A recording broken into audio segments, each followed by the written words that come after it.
the first chapter. So the Gita is a little bit, these 18 chapters are a little bit like the tarot deck. If you're familiar with the tarot deck has a major arcana and a minor arcana. And the major arcana deck is 22 cards that represent the cycle of spiritual growth. And they have a progression that move from 0 to 21. And the Bhagavad Gita is a little bit like that. It progresses along the spiritual journey of these questions. And the first chapter in the Bhagavad Gita is called Arjuna's Despair. So I don't think it's any accident that the Bhagavad Gita starts with despair. How many of us would say that our own spiritual journey started with some form of disappointment? You know, that some form of despair, depression, this sucks, was the waking up, point in life that said, what's this all about? So we're going to read about Arjuna's specific predicament.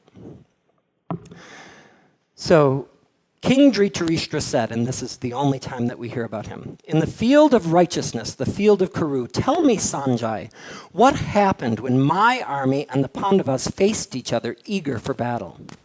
The poet Sanjay said, "Look at this great army, led by the son of Drupada, your worthy pupil. Many great warriors stand ready to do battle.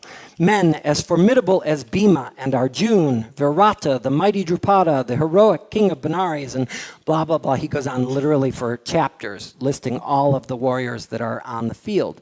Now, if you've read the Mahabharata, you actually know these characters, and they have a lot of history to them, and they're actually pieces, they're all different pieces of the internal world, and they're all here on this battlefield. Then Bhishma, the aged grandfather of the Kurus, roared his lion's roar and blew a powerful blast on his conch horn. And Duryodhana's heart leapt with joy. Immediately all the conchs blared and the kettle drums, cymbals, trumpets to a deafening clamor. Standing in their great chariot, yoked with white horses, Krishna and Arjuna blew their celestial conchs. So let's just go back thousands of years and just think for a moment about what war was like. We didn't stand back with guns and shoot. War then was like you're coming up and you're seeing the person and you're jabbing them, with knives, and their blood is spurting out on you and you're looking at them in the eye. It's eye to eye, battle to battle combat, right? So just get an idea of what this poignant moment is about. These two sides on a battlefield ready to kill each other and what that takes. Then Arjuna, looking at the battle ranks of Dhritarashtra's men, raised his bow as the weapons were about to clash and says to Krishna, "Drive my chariot and stop between the two armies so that I can see these warriors whom I'm about to fight, drawn up and eager for battle. I want to look at the men gathered here ready to do service for Dhritarashtra's evil-minded son." Krishna drove the chariot and brought it to a halt midway between the two armies. "Look, Arjuna, from here you can see all the Kurus who are gathered to do battle." Arjuna saw them standing there.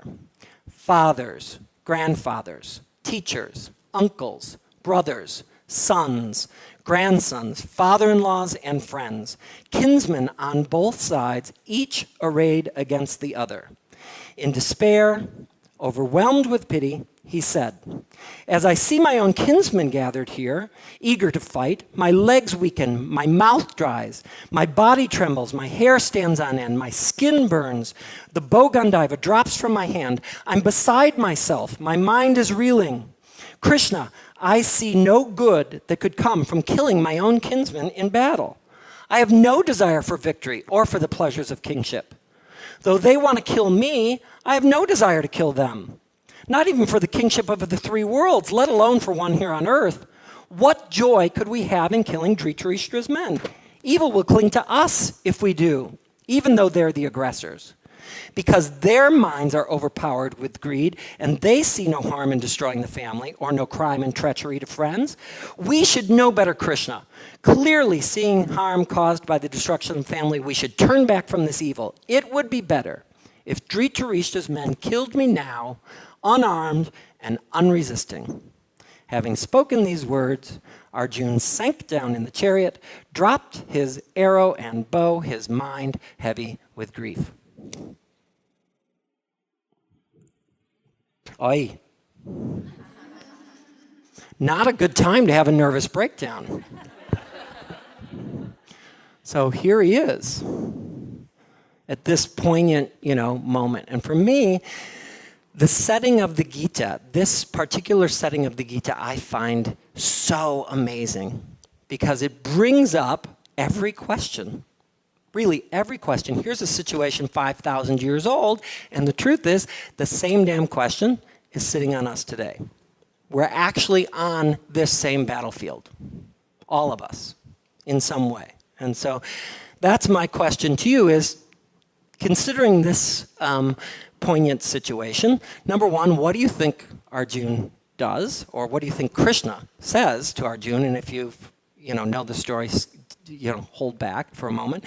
But so that's one question. What do you think Krishna's advice is to Arjuna?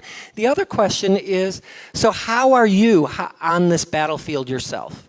How does this battlefield of thousands of years ago apply to the battlefield of today?